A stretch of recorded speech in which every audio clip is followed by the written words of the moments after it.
সামনাসামনি এসে স্টেজে দাঁড়িয়ে বলছে, মানুষেরা, তোমরা কি এই লোকটার সাথে বেশি সময় কাটাও না আমি ওর সাথে বেশি সময় কাটাই? আমি ওর স্ত্রী, আমি ওর কাছে বেশি সময় কাটাই, তাহলে আমার পুরুষটা কেমন এ ব্যাপারে তোমরা বেশি জানো না আমি বেশি জানি? তো বলে তুমি বেশি জানো। তখন বলছে যদি আমি আমার পুরুষ সম্বন্ধে বেশি জানি তাহলে আমার কথাটার প্রতি খেয়াল করো, আমার কথাটা শুনো, আমি কি বলছি। তো বলছে ইন্নাহু মাজনুন, আমার স্বামীটা হলো পাগল, আমার স্বামী হলো মাথা ছিট। এখন ভালো কথা বলবে, বাড়ি গিয়ে সেই কথাগুলো ভুলে যাবে, আবার যে কথাগুলো তোমাদেরকে বলবে সে কথাগুলো সে নিজে মানবে না, নিজে করবে না। এর চলন হলো দুমুখ চলন। কাজে এই মানুষের কথাই তোমরা পাত্তা দিও না, যা শুনলে শুনলে নিজের নিজের বাড়ি চলে যাও। আমি এই পাগলকে নিয়ে বাড়ি চলে যাচ্ছি, খানা খাওয়াবো, আর খানা খাওয়াবার পরে ওকে বিশ্রামে দেব, তাহলে মগজটা তার ঠান্ডা হয়ে যাবে।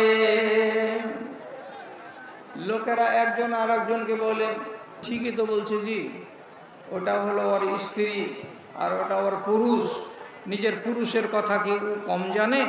এ পাগলই আছে, আমরা তো ওর কথা মানি না, শুনি না, জানি না। আর ওর স্ত্রী যখন সার্টিফাই করছে যে এটা পাগল, তো পাগলের কথা কেন শুনবো? যেই লোকটি সোজা হয়েছিল আধ ঘন্টা আগে আর আশা জুগিয়েছিল কি বলে যে এরা ঈমান আনবে, সেই লোকটি আধা ঘন্টা পরে সবাই বলছে চলো চলো চলো চলো বাড়ি চলো বাড়ি চলো। এই পাগলার কথা শুনে লাভ হবে না। তাহলে রান্না করা ভাতে গাঁধি ফেলে কে?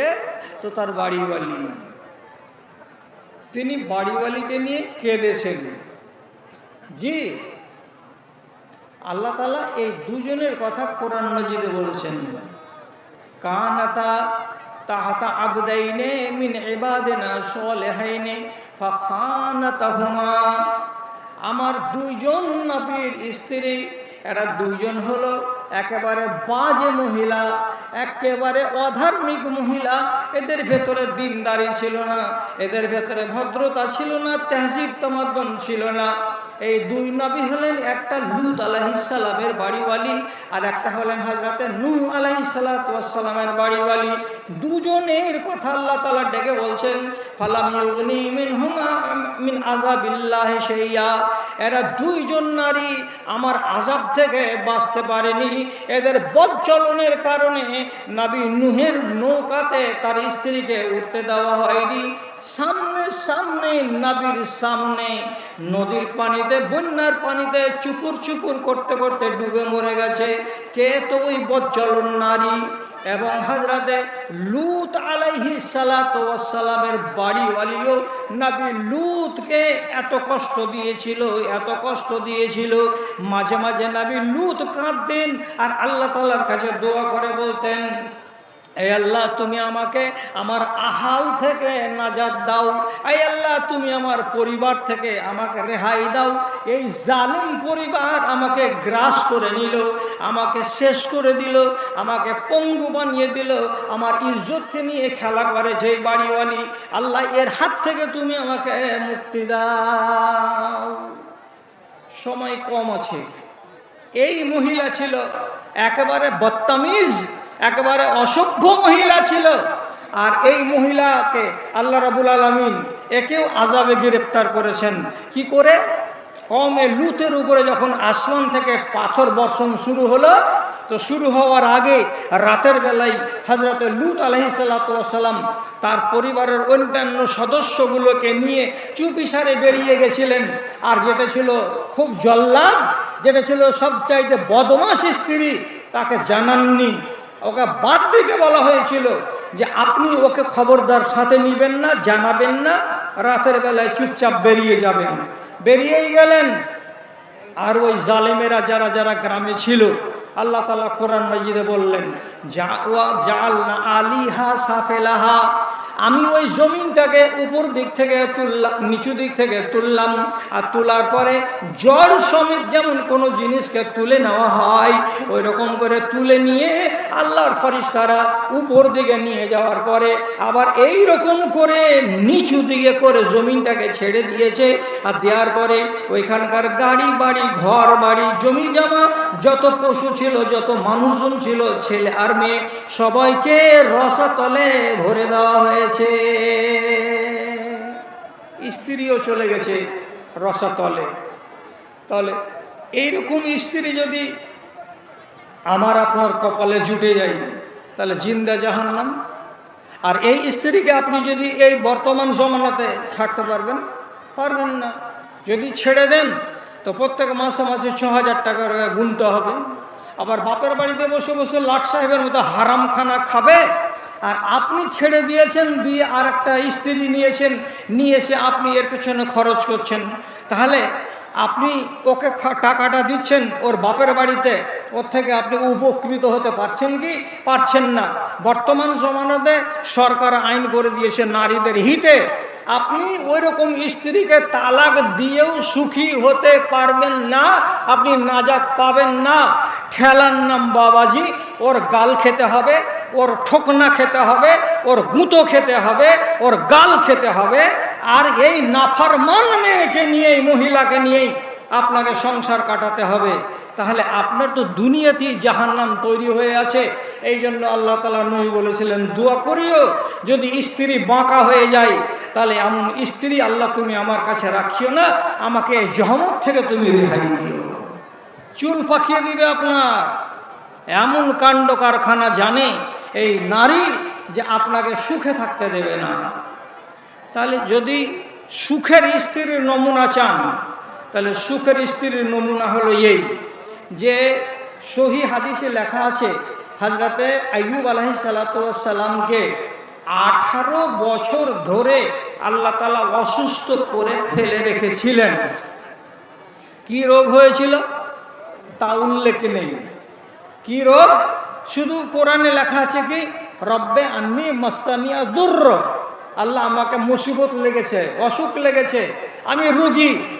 তো তিনি কোন রোগে আক্রান্ত হলেন যে তার পাশ থেকে তার অন্যান্য স্ত্রী, নিজের ছেলেপিলেগুলো, ভাই ভাতিজাগুলো কেউ রইল না, সবাই দূরে কেটে পড়লো।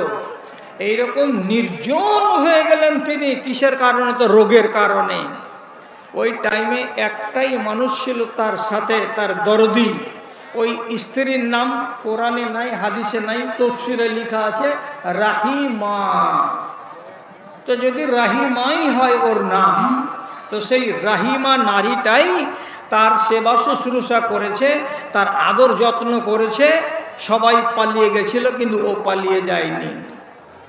তাহলে যেই স্ত্রীটার ভেতরে এতটা ফরমাবরদারি আছে, সেই স্ত্রী সম্পর্কে হযরতে ইবনে আব্বাসের একটা কথা বর্ণিত হয়েছে। তা হলো এই যে রহিমা একদিন গ্রামের দিক থেকে চলে আসছে 2-4 পা করে হাঁটতে হাঁটতে নিজের স্বামীর কাছে। রাস্তাতে ইবলিশ শয়তান মানুষের আকৃতি নিয়ে খাড়া হয়ে রহিমাকে বলল, তোমার স্বামী ভালো হয়ে যাবে যদি একটা কাজ করতে পারো তবে। হ্যাঁ ভাই বলো, কি করতে হবে? আমি যেটা উপায় করে দিব, বলে দিব, সেই উপায় অবলম্বন করলে ভালো হয়ে যাবে। আর যেদিন সে ভালো হয়ে যাবে সেদিন ওকে ঘোষণা দিতে হবে আমাকে কে ভালো করেছে। তো রাঙ্গাইপুরের মধ্যটোলার অমুক মানুষটা আমাকে ভালো করেছে, এ কথাটা বলতে হবে। বুঝে দেখো তো, তুমি এত সুন্দর ওষুধ বাতলে দিবা, আর তোমার ওষুধ সেবন করে যদি আমার স্বামী মুক্ত হতে পারে রোগ থেকে, তো এই কথাটা বলতে আমার কোন কষ্ট আছে আর আমার স্বামীর কোন কষ্ট হবে? এটা করব। গেলাম, বাড়ি গেলাম। নিজের স্বামীকে, আক্রান্ত মানুষ, রোগী মানুষ, তার কাছে গিয়ে খানাটি খাইয়ে দেওয়ার পরে বলছে হাত পাকে নেড়ে নেড়ে যে স্বামী, একটা কথা, একটা মানুষ পেয়েছি বড্ড দরদি, সে মানুষটা ভালো ঔষধ জানে, তোমাকে ঔষধ দেবে, তুমি ওষুধ খেতে গেলে ভালো হয়ে যাবে। ভালো হয়ে যাওয়ার পরে তোমাকে কেউ জিজ্ঞেস করলে সরাসরি তুমি বলবে রাঙাইপুর গ্রামের মধ্যপাড়ার অমুক সাহেব আমাকে ভালো করে দিয়েছে, এই কথাটা তোমাকে বলতে হবে। আর যেমন এই কথাটা বলা সাথে সাথে চোখ লাল করে স্ত্রীর দিকে চোখ তুলে দিয়ে বলছে, এই অধম মেয়ে, তুই কি জানিস কোনো একটা মানুষকে ভালো করতে পারে না? যদি পারে তাহলে একমাত্র আল্লাহ। কেন যে আল্লাহ তাআলা বলছেন ওয়াইজা মারজতু ফাহুয়া ইয়াশফিন, আমি যখন অসুখ হই তখন আমাকে অসুখ থেকে কে ভালো করে? তো আল্লাহ। ডাক্তার যে দাওয়া দেয় তো বলে এটা হলো মাধ্যম, ডাক্তারের দৌলতে, ডাক্তারের ওয়াসিলাতে ভালো করলেন কে? তো আমার আল্লাহ। কাজে লোকটা যদি এই কথাটা বলে থাকে যে আমি ভালো করেছি বলতে হবে, তো এটা বলতে গেলে আমার ঈমান যাবে এবং তোমার ঈমান যাবে। তুমি কি এটাকে বিশ্বাস করে এসেছো নাকি? তো বলছে জি হ্যাঁ, কথাটা আমার ভালো লেগেছে, তার জন্য আমি মনে নিয়ে এসেছি তোমাকে বলবো বলে। আর তোমাকে বলতে হবে যেদিন ভালো হয়ে যাবে। সাথে সাথে তিনি বিবির উপরে রাগ করলেন, আর রাগ করার বলছেন থাম, ভালো হতে দে, যদি ভালো হয়ে যায় আল্লাহ আমাকে ভালো করে তো তোর হিসাব না নিয়ে ছাড়বো না রে বাড়িওয়ালি, তোকে মারবই মারবো, তোকে মারবই মারবো। আমি ভালো হয়ে গেলেই তোকে 100 কোড়া মেরে সোজা করে দেব। কিসের জন্য তুই এত গলত কথাটা আমার সামনে নিয়ে আলি? আরো দুটো কথা আছে, যেহেতু এটা তাফসীরের রিওয়ায়েত, তা আমি নিলাম ইবনে আব্বাস রাদিয়াল্লাহু তাআলা আনহুর কওলটাকে, বাকি দুটো ছেড়ে দিলাম, সময় অতটা আমার হাতে নেই। এইবার ভালো তো হলেন, আল্লাহ রাব্বুল আলামিন তাকে ভালো করলেন 18 বছর পরে। তো ভালো যখন হয়ে গেলেন তখন স্মরণে চলে এলো, ওরে আমি যে কসম খেয়ে রেখেছি যে বাড়িওয়ালিকে পিটব। তখন হঠাৎ রহিমাকে বলছে ঘর সংসার সব স্বাভাবিক হয়ে গেছে, জমি জামা টাকা পয়সা সাই সম্পত্তি সব উনি ফিরিয়ে পেয়েছেন, এখন স্বাভাবিক অবস্থা, সুখের দিন। আর এমন সময় হঠাৎ করে একদিন বলছেন, রহিমা কাজ যে বাকি আছে। কি কাজ? ওই যে তোকে যে পিটতে চেয়েছি 100 কোড়া। আচ্ছা আপনি এবার ভেবে চিন্তা বলেন, যদি এই জামানার কোনো এক মহিলা অন্ততপক্ষে যদি 1 বছর তার স্বামী ক্যান্সার আক্রান্ত হয় আর তার সেবা করে, আর সেবা করার পরে স্বামী যদি ওর উপরে চোখ রাঙানি দেয়, তো তারপর দিন ওকে ওষুধ খাওয়াইতে যাবে? ও তো সোজাই বলবে তুই একলে একলে খেয়ে লেগারে গাঁঠা, তোকে লাজ শরম আছে? তোর আমি পেশাব টানছি, তোর আমি পায়খানা টানছি, তোকে আমি উঠিয়ে বসাচ্ছি, তোকে আমি ওষুধ খাওয়াচ্ছি, তোর সেবা করছি, যত্ন করছি, 1 বছর ধরে তুই হলি ক্যান্সারের রুগী, আর তুই ফের আমাকে চোখ রাগানি দিছিস আর বলছিস মারবো তোকে? ও তো সেবা করবে না, ও তো ক্রুদ্ধ হয়ে যাবে, সাথে সাথে একদম এমন বিদ্রোহ ঘোষণা করবে, আমি বাপের বাড়ি চলে যাব, তুমি থাকো পড়ে। ওই রকম পরিস্থিতিতে হযরতে রহিমাকে যখন তিনি বললেন আমি তোমাকে পিটতে চেয়েছি, মারতে চেয়েছি, আমি তোমাকে মারব, তখন রহিমা কোনো আপত্তি না করে, কোনো এতরাজ না করে, কোনো প্রশ্ন না করে তিনি বলছেন আপনি হলেন আমার মাথার মুকুট, আপনি আমার স্বামী, আপনার কাছে আমি সুখে থেকেছি, আপনার কাছে আমি দুঃখে থেকেছি, আপনি যদি আমাকে মারতে চান তাহলে এটা আপনার ইচ্ছা, আমি আপনাকে বাধা দিতে যাব না। যেমন করে পারবেন যত জোরে পারবেন আর যেভাবে পারবেন সেইভাবে আপনি আমাকে মারেন। আল্লাহ রাব্বুল আলামিন আসমান থেকে তার জন্য বিধান নাযিল করে বলছেন, খুয বিয়াদিকা জিগসান ওয়াজরিব বিহা ফালা তাহনাস। এই আমার নবী আইয়ুব, আমার বান্দে, আমার এই দাসী রাহিমা একটু ভুল করেনি। মানুষ হিসেবে যেটুকু ভাবনা তার মাথাতে এসেছিল সেটুকু আসতেই পারে, করে তো বসেনি, কাজে ভুল তার দ্বারাই হয়নি। তুমি যে কসম খেয়েছো যে মারবো 100 কোড়া, তো তোমার কসমটা যেন নষ্ট না হয়ে যায় তার জন্য আমি আল্লাহ তোমাকে বলছি, যেমন আমাদের দেশে মোথার ঘাস হয়, যেমন সামার ঘাস হয়, এইরকম ঘাসগুলো দেখে দেখে এতটি কাটো, এতটি কাটো, একগুচ্ছা কাটো। যেমন পাইতাল হয়, পাইতালগুলোকে একগুছে লাও, যাতে ওর ভেতরে 100টা ডাঁটি থাকে, 100টা দানা থাকে। আর 100টা দানাকে, 100টা গন্ডিকে, 100টা লতাকে নিয়ে একবার রহিমার মাথার উপরে বা পিঠের উপরে সপাত করে বাড়ি দাও। ঘাসের বাড়ি যদি মারা যায় তো ব্যথা হবে না, ঘাসের বাড়ি যদি মারা যায় তো শরীর ফাটবে না। আর 100টা যখন তুমি এইরকম বাঁশের গাছের ডগাগুলোকে নিবে, সেগুলো দিয়ে যদি মারো তো তোমার 100 কোড়া মারাও হয়ে যাবে, তোমার মারাও হবে, আর তোমার কফারাটা, তোমার কসমটা আদায় করাও হয়ে যাবে। আর বিবি রহিমার কষ্ট হবে না, সেও খুশি হয়ে থাকবে। যাও যাও, এটা করে বসো গা। 100টা এরকম পাতল পাতল শীষগুলোকে নিলেন, লতিগুলোকে নিলেন, ডাঁঠিগুলোকে নিয়ে একবার এইভাবে মারলেন, 100 কোড়া মারা হয়ে গেল।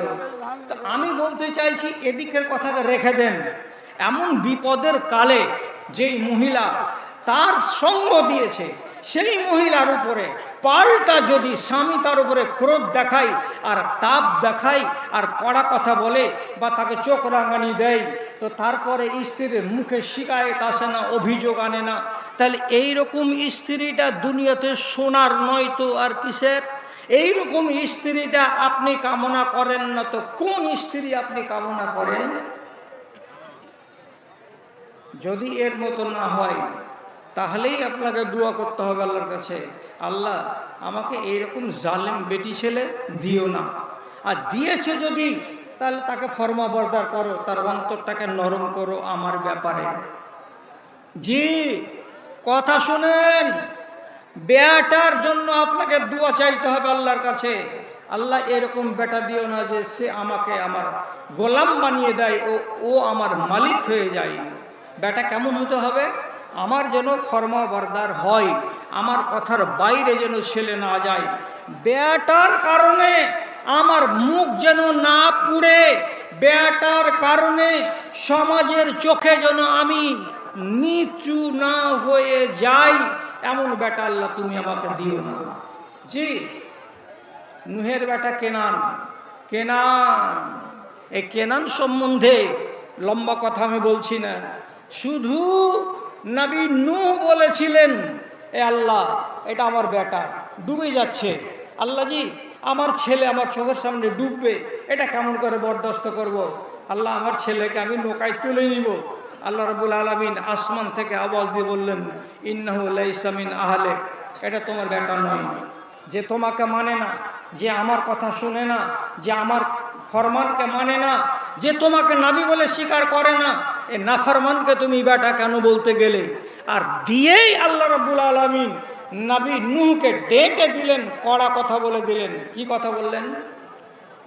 ওয়ালা তুখাতিবিনি ফিল্লাযিনা যালামু ওয়া আন্নাহুম মুগরাকুন। যারা যারা জালিম, যারা যারা অন্যায়কারী, তাদেরকে তুমি আমার আপন লোক বলে কেন দাবি করতে গেলে? তুমি একজন নবী হয়ে এত বড় ভুল কেন করো? এ ভুলটা কিন্তু ছোট মোটো ভুল নয়।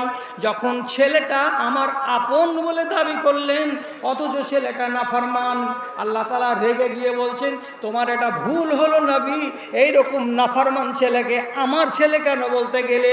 তখন নবী নূহ লজ্জিত হলেন, আর লজ্জিত হয়ে যাওয়ার পরে আল্লাহ রাব্বুল আলামিনকে ডেকে বলছেন, আউযু বিল্লাহি আন আকুনা মিনাল জাহিলিন। আয় আল্লাহ, আমি যেন মূর্খ না হয়ে যাই, আমি যেন জাহেল না হয়ে যাই। আল্লাহ, ভুল করেছি, এ ভুলটা আমাকে মাফ করে দাও। এই রকম ভুল আগামী দিনে করব না, তাহলে আমাকে কেউ জাহেল বলবে না, আমাকে কেউ মূর্খ বলবে না। আল্লাহ, মূর্খামি থেকে তোমার কাছে পানা চাইছি। তাহলে ছেলের কারণে নবী নূহকে আল্লাহ রাব্বুল আলামিন ধমক দিয়েছিলেন, আর ধমকের জবাবে নবী নূহকে আল্লাহ তাআলার সামনে খাকসারি প্রকাশ করতে হয়েছে। এমন ব্যাটার দরকার নেই, এমন ছেলের দরকার নাই। হযরত আবু বকর সিদ্দিক একদিন ওর বেটা আব্দুর রহমানকে ডেকে বলছে, আব্দুর রহমান, জি বাপ বলেন কি খবর? বলছে, যেই বউটাকে বিয়ে করে নিয়ে এসেছো আজ 10 দিন হলো, এই বউয়ের লক্ষণ দেখে বুঝতে পারছি তোমার ঈমানকে এই বউ কমিয়ে দিবে, তোমার ঈমানকে এই বউ বাড়তে দিবে না। অতএব যেই বউ তোমার ঈমানের ভোল্টেজকে কমিয়ে দিবে, সেই বউকে রাখা চলবে না। অতএব আমি তোমার বাবা বলছি, তুমি বউটাকে তালাক দাও। বাপের কথা শুনে নিজের সুন্দরী স্ত্রীকে কেউ তালাক দিয়ে দিবে? এত বড় মায়ের বেটা রাঙাইপুরে আছে, যদি বলে দেয় যে সলেমান বউ ছাড়, এটা থিত হবে না, তো সাপ বলবে বউ তোর জন্য না, এটা আমার জন্য। বউটা সুন্দর না অসুন্দর, বউটা কাজের না কাজের নয়, বউটা চলার না চলার নয়, তুই কি বুঝিস? আমি এনেছি, আমি রাত কাটাই, আমার কাছে জুৎসই, আমি কেন ছাড়বো? তোর কাছে জুৎসই যদি না হয় তো তুই ওদিকে দুয়ার কেটে থাক, আমি কেন ছাড়বো তোর কথা শুনে? আবু বকর সিদ্দিক কি দেখেছিলেন? হজরের বেলায় আব্দুর রহমান ঠিক টাইমে জাগতে পারে না, দেরি হয়ে যাচ্ছে, কোনোদিন 1 রাকাত ছাড়া পড়ে যাচ্ছে, কোনোদিন 2 রাকাত ছাড়া পড়ে যাচ্ছে। কেন এরকম হচ্ছে? তো বলছে বউয়ের মুহাব্বতের কারণে এটা হচ্ছে। বলছে বুঝতে পারলাম না বাবা। বুঝতে পারলে না? কেন বুঝতে পারলে না? বউয়ের সঙ্গে যখন গল্প শুরু করছো রাতের বেলায়, ফুসুর ফুসুর ফুসুর ফুসুর ফুসুর ফুসুর করতে করতে রাত 2টা হয়ে যাচ্ছে, এদিকে নিন্দটা কমে যাচ্ছে, আর ঢের রাতে যখন ঘুমাচ্ছ তখন তাড়াতাড়ি জাগতে পারো না। তাহলে এমন বউ কেন নিবে যে এশারের নামাজের পরে দুনিয়ার গল্প করা নিষেধ আছে হাদিসে? তো তোমার স্ত্রী তোমাকে নিয়ে কিসের গল্প করে? বুখারী পড়াই না আবু দাউদ পড়াই, সারা সারা রাত ফুসুর ফুসুর কেন চলতে থাকে? এর মানে কি হাদিস পড়াই না, কোরআন পড়াই না, তোমার সামনে শুধু দুনিয়ার গল্প করে। আর যেই মহিলা এশারের নামাজের পরে দুনিয়ার গল্প করে আর তার স্বামীকে মোহিত করে দেয়, এই মেয়েটা দিনদার নয়। আর এই মেয়ের কারণে তোমার ফজরের জামাত মাঝে মাঝে ছুটে যায়। এই জন্য আমি তোমার বাবা বলছি, একে তালাক দিয়ে দাও, এই বউকে রাখা যাবে না। আব্দুর রহমান বাপের কথা শুনে তারপরের দিন যে নিজের স্ত্রীকে বলছে, সলমা তোকে 1 তালাক, যা যা টাকা পয়সা লাগে দিব, বাপের বাড়ি চলে যা। বাপের বাড়ি বেচারি যখন চলে গেল 1 তালাক খাওয়ার পরে, ছেলেকে এমন রোগ লাগলো, বউ ছুটে যাওয়ার রোগ, যে এমন জাল মাছের মতো হয়ে গেল।